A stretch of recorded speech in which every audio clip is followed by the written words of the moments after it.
on today's episode. You can come into Britain from anywhere in the world and get diagnosed with HIV and get the retroviral drugs. There's a moment in Matt Nadell's Oscar shortlisted documentary called Cashing Out where the whole sort of grotesque, I'll call it arithmetic of the AIDS crisis, lands in a kind of single transaction. It's a dying man selling his life insurance policy to an investor for a fraction of its face value. He gets enough cash to live out whatever time he had left at that point with some dignity. The investor waits, and when the man dies, the full payout lands. Thousands of queer people did exactly this, and $1 billion industry grew around their deaths. Matt Nadell's film's been produced for The New Yorker, and it doesn't flinch from the moral tangle of it all. It's not straightforward. You'd like to think there were just good guys and bad guys, and then your dad's involved. It's a film about what happens when the state abandons people so completely that the free market steps in and it builds a business model out of them dying. And if you think that kind of political indifference to HIV belongs in the 1980s, then you haven't been listening to what's been going on in Britain recently.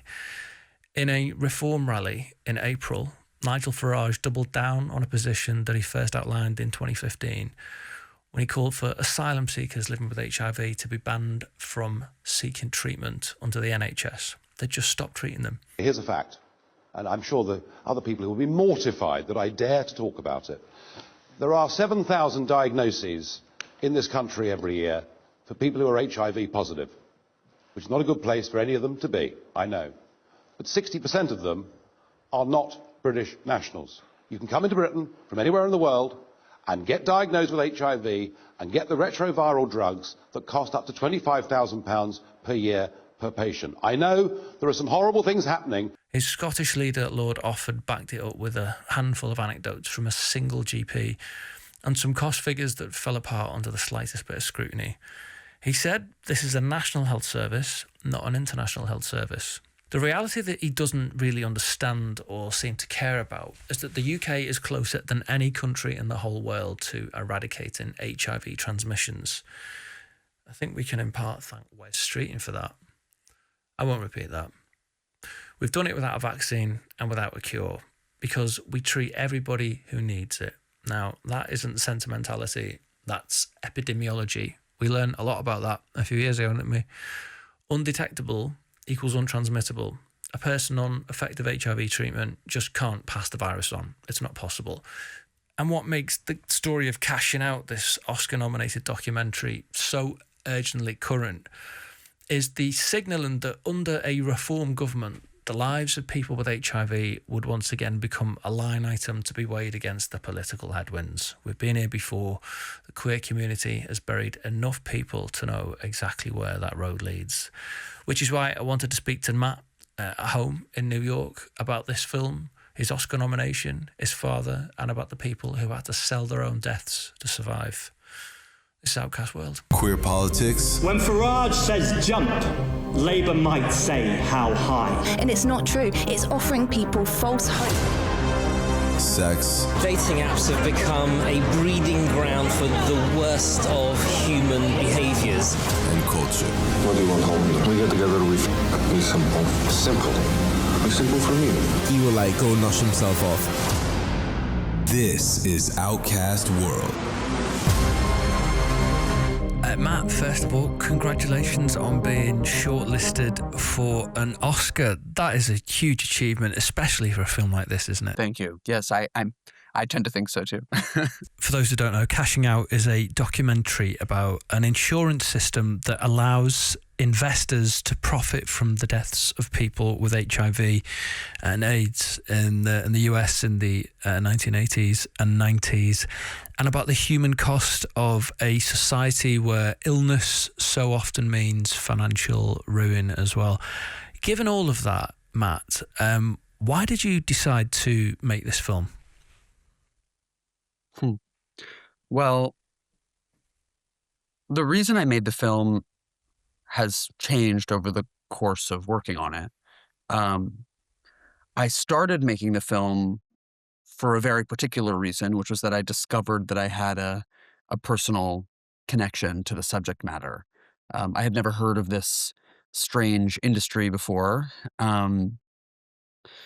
But it was in 2020, and I was on a walk one day with my dad, because this was when, we were sort of thinking about the possibility of a vaccine for COVID, but we hadn't seen one actually introduced yet. And I said to my dad sort of offhand, I obviously really want them to develop a vaccine, but I can't help but feel sort of weird that these executives at pharmaceutical companies are going to make all this money off of a pandemic that has bankrupted a lot of my friends and devastated so many people.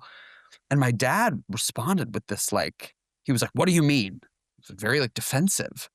I was like, "Whoa, what do you mean? Are you good?" And that's when he told me, he was like, I think I need to tell you about something. And he told me that this industry had existed, called the viatical settlement industry, where people with AIDS, primarily gay men, who had been given 6 months or a year or 2 years to live, could sell their life insurance policies to investors, get, say, 50, 60, 70% of their own death benefit to use up front while they're still alive. And when they die, the investor makes the rest as a profit. And he told me that he was one of those investors, meaning that my childhood was in part bankrolled by gay men dying of AIDS, which is especially horrifying to me as a gay man. And it sent me into a total spiral, as I'm sure you can imagine. Mm-hmm. Yeah. So that was why I started making the film. But as I went through the process of making it, which I'm sure we'll get into, my sort of purpose, it changed a bit as I began meeting people whose lives had been shaped in some way by this industry, who had survived this horrifying time, and as the political realities of the United States changed with the return of Trump to power and the horrifying abandonment that we're seeing by our government of the healthcare needs of Americans right now. It just felt like, this thing that I had started as a document of a family secret and of history became something different before my eyes. So it sounds like there was, probably talking to your father there, that was a kind of moment where this stopped being like a piece of research and it became something personal in many ways that you had to confront. I mean, this is the most personal of stories to you, isn't it? And complex. Absolutely. Yeah. And it's hard because, I think of myself as sort of standing on the shoulders of the activists of that era. I mean, there are so many wins, political wins from that era that are the basis for my life. I mean, I take PrEP every morning to keep myself healthy. That wouldn't be possible without their activism, but also there's a level of recognition, a level of social justice that was won by the activists in that era, saying queer people will not be relegated to the margins. We're having a real problem and need to be really paid attention to. So yeah, I mean, to think of myself as standing on their shoulders, and then to learn that in some ways my life or my childhood had depended on those very people dying was, it was really, kind of the only way to begin to process it was to start making a movie, I guess. So on paper, when I was reading about the premise of your film, I thought I was immediately going to be disgusted at this as an industry.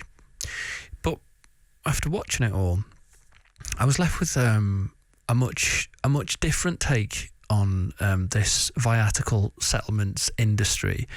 Your first instance is to think this is outrageous, but in the context of the system it exists in, it's much more, I think, nuanced than that sometimes, isn't it? For people coming to this cold, could you explain how this sort of viatical settlement system worked? Yes. So the first premise is somebody had a life insurance policy. In the US, that typically happens from your job. We get our health insurance from our jobs, And our jobs also provide us a set of other benefits. One of them oftentimes is life insurance. So you have a life insurance policy, and then you get sick, and a doctor tells you you have a year to live or 2 years to live. So there were lots of people who, entered real financial ruin after getting a diagnosis like that. They were too sick to work, so they lost their jobs, or maybe they did keep working, but the cost of medication or other costs associated with the illness were too much to bear. Or maybe, their survival needs were met, but they were told that they had a year or 2 years to live, and they wanted to go on that big vacation. They wanted to get that dream house, whatever it was. There were financial needs and desires that were unmet. So this industry emerges where you can sell your life insurance policy to an investor. They'll give you a cut of it to use while you're alive, quick upfront cash, and they're making a bet that you're going to die soon enough. And when you die, they will collect the full policy. So say I have a year to live and a $100,000 life insurance policy. Maybe an investor gives me $60,000 right now. I can go on that vacation or pay my rent or buy medication. I die in a year. The investor makes the other $40,000 as a profit. Less, they had to pay to keep the policy in force. And this was money that would have gone to their next of kin, which often I'm imagining they're no longer in touch with for a lot of people in that era. That's right. Yeah. Yeah. A lot of people, it's not queer people have always had less traditional family structures. So this idea of a next of kin also is a hard thing to even think about in this moment. I mean, lots of people would have maybe left the money to their lovers, but those lovers were sick too. Lots of times people have been rejected by their families. So, why am I going to leave it to mom or dad or brother or sister who doesn't even want to talk to me? This is a way for me to bring the value of this policy back to myself. So how important, because we've just talked there about how it was the only way some people could pay medical bills, cover rent, or live without constant panic. Some people were on the streets until they weren't. So there were obvious upsides to this. How important was it for you to hold that reality alongside the obvious financial incentives for the investors? Because for anybody looking for good guys and bad guys in this story, I'm afraid that it's much more complex than that, isn't it? Yeah. I mean, I have to say, I was initially sort of resistant to this nuance that you're alluding to. I wanted to tell the story of a bad industry and my bad dad. I wanted to hear that story, but I didn't get that story when I watched it. I was flooded with the nuance, and the nuance is the American social security and healthcare system, isn't it? That's right. Yes, I mean, because our social safety net is so frayed. I mean, I'll start with healthcare, right?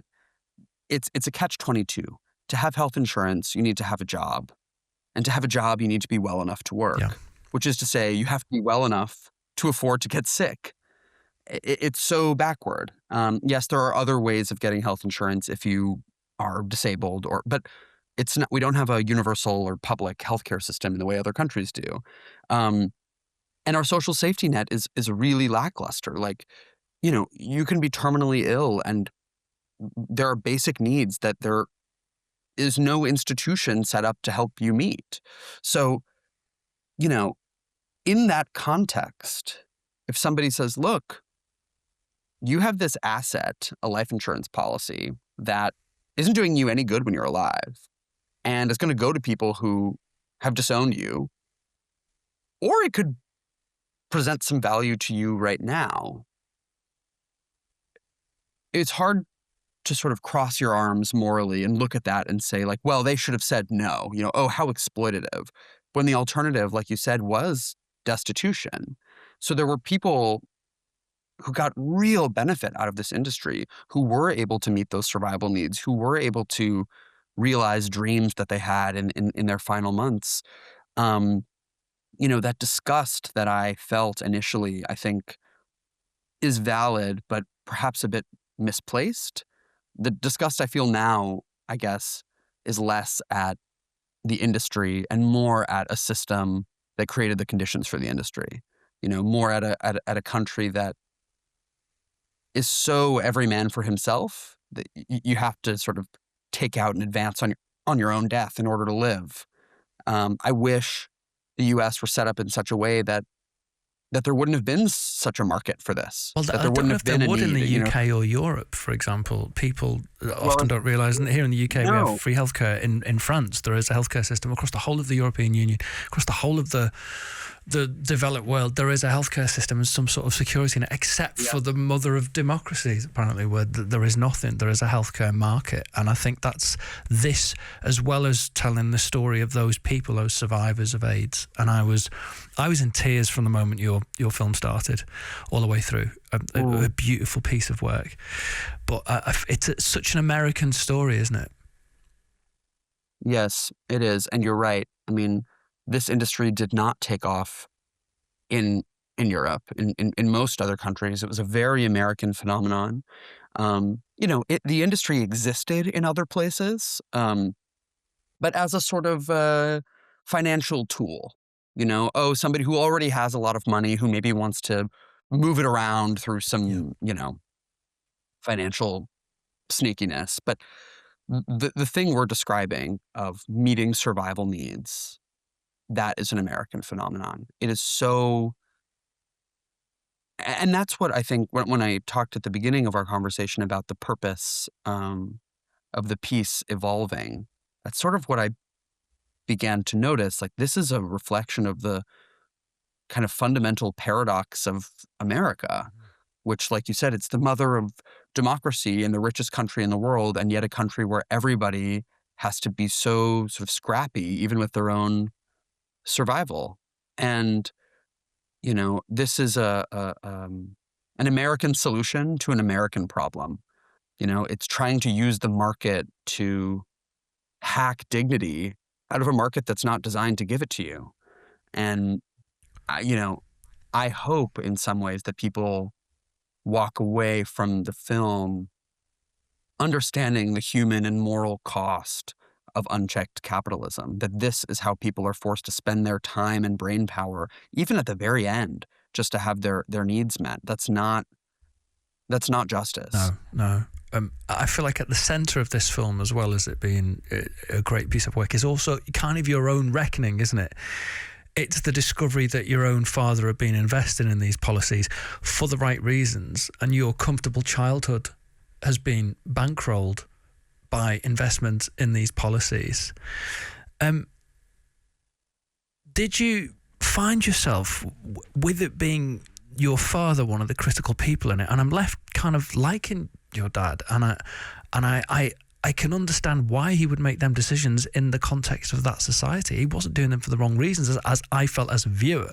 But did you find yourself wanting to defend him and then having to sit with what that instinct maybe revealed? Such a good question. I first wanted to roast him. I'll bet, yeah. Like, my first instinct when I just first started the project was like, how dare you? Why? What are you doing? What are you talking about? And then as I got deeper into it, and I had people like Scott and Sean, two of the stars of the movie, talk to me about the value that this had brought into their lives and how badly they needed it and how badly so many people they loved needed it. Then I started feeling like, oh shit, like maybe my dad actually did do something good here and maybe I need to cut him some slack. It was a hard line to toe, especially because I love him, because he's my dad. I didn't want to let him off easy. This was I think a really important line of inquiry. But what helped is that my dad was game for that inquiry. He was not resistant to the line of questioning that I wanted to pursue. And he also wasn't, he didn't have any kind of, he didn't want to control the conclusion that I reached about this. He sort of was willing to put it all out there and say, look, you're going to land on this wherever you land on it, but I know what this did for people. I was there. I was on the phone with people. I was hearing what this did. And yes, you're my son, but if you're a good documentary filmmaker, you're going to probably get to this too. So, yeah, I mean, the process also just gave me so much respect for the genuine bravery that people have when they volunteer to be in a documentary. I mean, here I was like, this is my dad. Like, I have a vested interest in like in being balanced and fair toward him. And, you know, I can only imagine how hard it would be to put your story in the hands of somebody who you don't trust as much as your son. Of course. Yeah. Yeah. In many ways, your dad's an asset in this film. He gives you an insight. I don't think you'd have got that insight had it not been your dad. How many of them investors would have just come on and chatted? I don't know if they would they? No, I think, and I include some archive in the film of a couple who invested in these policies, and many of them, and then none of the people whose life insurance policies they bought died, and they went on TV news, sort of raging, so angry, filed a lawsuit, and that footage ages very poorly. It really, it really looks really like well-to-do straight couple angry that people didn't die on time for their retirement account to fill out.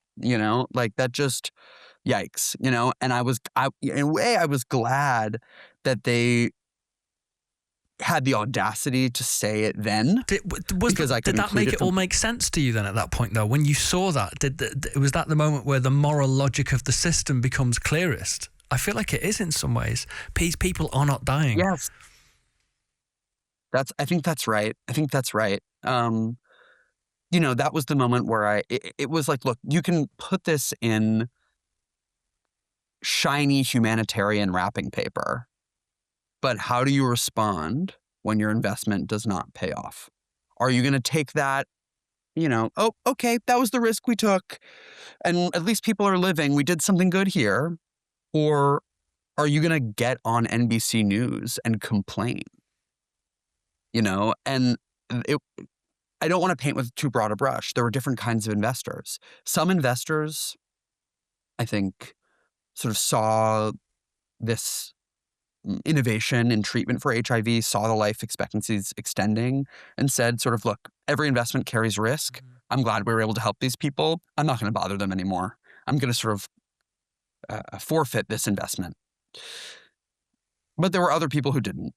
And I think in some cases, like this couple that went on TV, they had invested like their whole retirement in these policies. I mean, that's just like a bad investment decision. Yeah. Like, don't put everything in one type of investment. Like, I think they're just mad at themselves. Like, they made a really bad investment decision and they're trying to blame some gay guys for living. Like, sorry, that's your fault. Did that kind of change how you feel about the word investment? Because it really takes that word and does something else with it, doesn't it? Good question. I mean, yes. I think, well, it just made me feel like it's really hard for things to be sort of about money. They're either about money or they are not about money. And like, again, this industry had this sort of humanitarian veneer. I think there are some people who entered it not really thinking about the money. They were like, look, if I made a profit, lovely, but I'm doing this to help some people. And there are people who said, I'm doing this for money. Like, it's 1992 and gay people dying of AIDS is a pretty sure bet, and I want my retirement tied to a pretty sure bet. For those people, it was about money. I just don't think that you can't be like, oh, I'm doing this 50% about money and 50% for humanitarian reasons. I just don't. I think money is a sort of poisoning force in a way. And if you start doing something kind of for money, that very quickly becomes the working logic. Watching this now in an era of public fury at insurance companies and growing anger about healthcare inequality in the US, I feel the film feels uncomfortably current at times, So do you think cashing out helps explain why healthcare in America produces so much fear, rage, and moral confusion? I hope it helps explain that. I think our government and our healthcare system have done a very good job of making it seem like this order of things is inevitable or natural. Like, oh, well, of course it's complicated. It's so expensive to provide for people's healthcare. And my hope is that cashing out lays out very plainly what is happening, which is that the American healthcare system treats human lives as either profit generators or profit saboteurs. And that arrangement, first of all, does not lead to the best health outcomes for people. But second of all, it means that some people are haves in the system and some people are have-nots. Scott and Sean are two people I mentioned who were able to benefit from the viatical settlement industry because they had life insurance policies to sell, because capitalism had sort of deemed their lives sufficiently valuable. But my film also includes somebody named Dee Dee Chambly, who's a Black trans woman in Atlanta who had been working as a sex worker. And because of that, she didn't have a life insurance policy to sell. So this whole moral question was inaccessible to her. And this idea that she wasn't sort of eligible for this kind of dignity because her life was not assigned the right type of capitalist value is really disturbing to me, and I think should be disturbing to everyone. So yes, I hope cashing out helps explain the fury, helps explain the anger, and helps just lay bare the logic of our healthcare system and our social safety net in America, which is a logic of profit and not a logic of care. The film was made with the New Yorker, an incredible partnership, really. Do you feel like that gave their platform gave you audiences and sort of a bit of a blue tick to help elevate the documentary a little bit, as opposed to kind of just doing everything on your own? Definitely. I think there is a legitimizing force there. You know, I want the film to feel in some ways like a long form New Yorker story. Like it's not trying to make you think or feel one thing, but it's taking you on a sort of winding intellectual moral journey and giving you the tools to make your own broader assessments. And I think when you start a film and it starts with the New Yorker logo, there's a way you sort of sit up in your seat and think like, okay, this is going to bring me on a kind of a journey, it's going to ask me to think deeply. And I wanted people to be primed to think deeply, you know? And I also think the film, it's kind of a big ask. I'm asking people to think about some heavy, heavy stuff. And I think in some ways what the New Yorker's logo and affiliation do is signal to people, look, this isn't going to be an easy 40 minutes, but it's worth your time. This is a queer art culture, sometimes a bit political as a podcast, and your work sits, I think, firmly in that lineage. In 2023, you made Cannes Can't Stand, following Black trans women challenging Louisiana's crimes against nature by solicitation law. What would you say connected cashing out to that? And also, just to touch on something you were saying, I don't know if we got it at the start of the interview, the work you're doing now, kind of ad hoc when needs to be done regarding the obvious, I don't know how to describe it, immigration crackdown doesn't even do it justice. The secret police going door to door and carting people off with masks over their faces. Mm-hmm. What is the thing that connects all of this work? Good question. I mean, I'm interested in stories about how people survive when very powerful institutions are conspiring against them. How do people band together and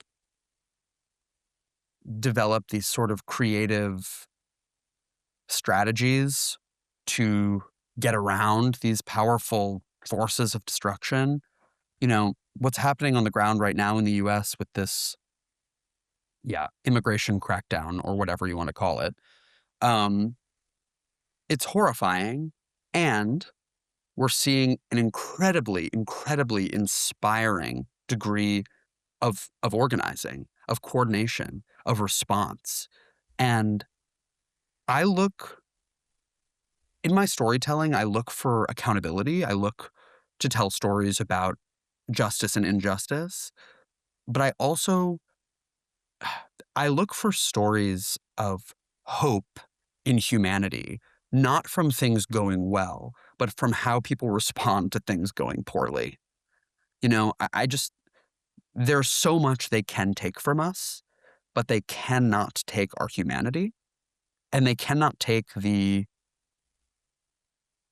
inconceivable power that exists when we come together around something.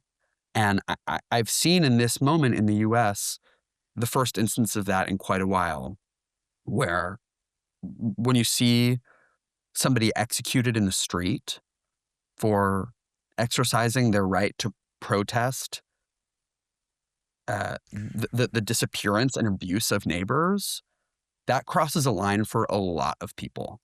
And there is space for everyone in the response to that. Like, you don't have to be an activist, quote unquote. You don't need to be a frontlines person. You don't need to be an organizer. Like, you can be a mutual aid person. You can be baking cookies or making food for the people who are on the protest lines. You can be a designer of the protest signs. There are all these ways, whatever your skill set is, whatever your disposition is, there are ways to plug yourself into the movement, into the response in this moment. And we're seeing that happen. Like, there's a sex shop in Minneapolis that has become a sort of hub for mutual aid. People are coming there for their basic necessities because they're afraid to go to the store. And we're seeing people come together in unlikely ways, form unlikely coalitions, and actually lean on each other as community. So, that film Can't Stand that you mentioned, yes, it's about this horrible Louisiana law, but it's also about how a group of very disempowered Black trans women have come together and formed collective power to oppose this horrible law that's been used to try to put them down. And so, yeah, to the extent that you can put any sort of like unifying logic on my work, I think it's that. I'm interested in how people come together and find creative, genius ways to survive when the systems that are set up to hurt them are working at full force. Filmmaking is an art form, isn't it? And do you think that there is a space in art and culture in this moment in America? I think there has to be. I think, I think a lot about AIDS history, obviously, and some people say that the AIDS movement was the last successful social movement, at least in the U.S. Why? Because it got results. And a part, things are better than they were. Everyone's not dying anymore. Yeah, I think so. And there was an incredible degree of coordination and organizing over a disparate group. Yes, HIV was something that was affecting queer people, but it was also affecting drug users, and it was affecting hemophiliacs. And, there was a way that and within the queer community, as we know, like, there's a lot of, there can be discord. There are the like leather jacketed, act up white gay men, but there's also a huge epidemic of like HIV among Black and brown people, especially in the American South. And so how can those groups come together around a shared goal? Anyway, part of that movement was a collective called Grand Fury, which was a group of artists making the striking visual material that was the ammunition for ACT UP's political, public opinion fight. I think art is what can bring us back to the kind of fundamental humanity that is offended by what's happening right now. And I think that's part of what fascist governments want to do, is sort of alienate us from that humanity at our core, and sort of sort of drown it out.